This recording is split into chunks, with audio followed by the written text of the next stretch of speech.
जरा ये सोचिए कि किसी भी देश में सबसे ज्यादा सुरक्षित कौन होता है, सबसे ज्यादा सिक्योरिटी किसको दी जाती है। सबसे पहले आपके मन में पीएम या प्रेसिडेंट आएगा, इसके बाद आर्मी, एयरफोर्स और नेवी चीफ के बारे में आप सोच सकते हैं। लेकिन एक व्यक्ति ऐसा है जिसके अंडर ये सेना के तीनों अंग आते हैं, जिसको मल्टीपल लेवल का सिक्योरिटी कवर भी मिला होता है, और वो होता है किसी भी देश का डिफेंस मिनिस्टर।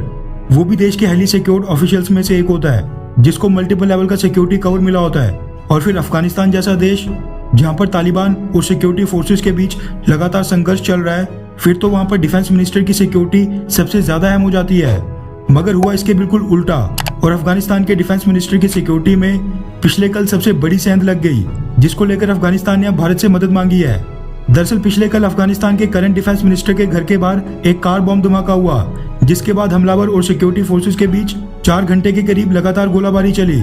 कुछ रिपोर्ट्स ये भी सामने निकल कर आ रही हैं कि हमलावर अफगानी डिफेंस मिनिस्टर जनरल बिस्मिल्लाह मोहम्मदी के घर में भी घुसे थे, लेकिन माना यह जा रहा है कि अफगानिस्तान के डिफेंस मिनिस्टर बिल्कुल सुरक्षित हैं।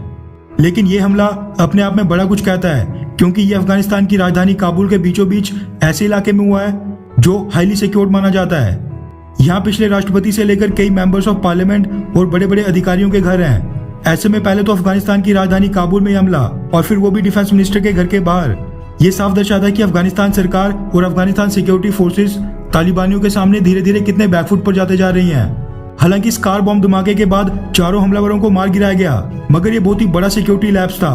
रिपोर्ट्स के मुताबिक ये हमला पिछले कल देर शाम को हुआ, जिसके बाद अफगानिस्तान के विदेश मंत्री मोहम्मद हनीफ अतमर ने देर रात को करीब 12 बजे के बाद भारत फोन मिलाया और भारत के विदेश मंत्री डॉक्टर एस जयशंकर साहब के साथ बात करके मदद मांगी।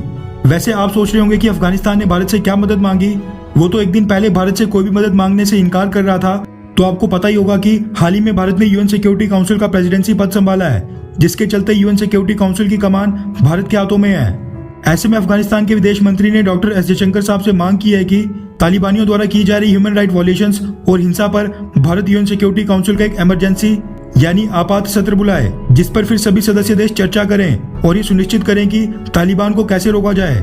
भारतीय सरकार इस पर क्या फैसला लेती है, क्या हम यूएन सिक्योरिटी काउंसिल की एक इमरजेंसी मीटिंग बुलाते हैं, वो तो खैर आज नहीं तो कल साफ ही हो जाएगा। लेकिन जो पिछले कल देर शाम को अचानक से अफगानिस्तान और भारत के विदेश मंत्री डॉक्टर एस जयशंकर साहब के बीच फोन कॉल हुई है, वो साफ दर्शाती है कि अफगानिस्तान के पास अब बहुत ही कम ऑप्शंस बचे हैं, जिसमें से एक है भारत। लेकिन भारत को भी अब वेट एंड वॉच वाली पॉलिसी खत्म करते हुए एक कंक्रीट स्टेप उठाना ही चाहिए।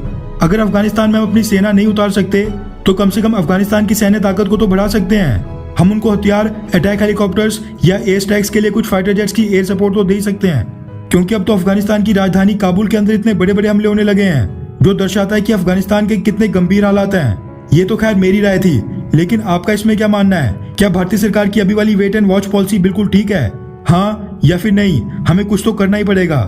नीचे कमेंट करके अपनी राय जरूर बताएं।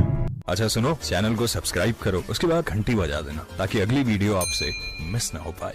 Thank you.